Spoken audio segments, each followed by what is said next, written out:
Hi everyone, my name is Mohammadpur and currently I am a full-time student of English Fantasy. Today I'm here about to speak something about Bangladesh tourism sector, and I will speak about the quality and the environment of Bangladesh, how tourism sector works, how it is, and how is the quality and the environment of tourism sector in Bangladesh.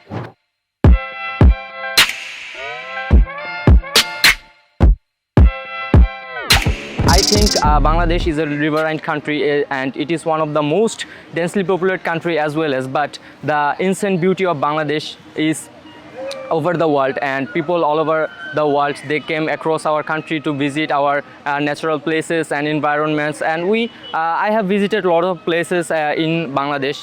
Here are mostly, if I tell you, it is Coxbazar, Paharpur, Srimongol. People across the world, they came Bangladesh and visit these places. I think people all over the world, they know our country for this, our nature, for our nature friendly country and environment as well as. Thank you so much.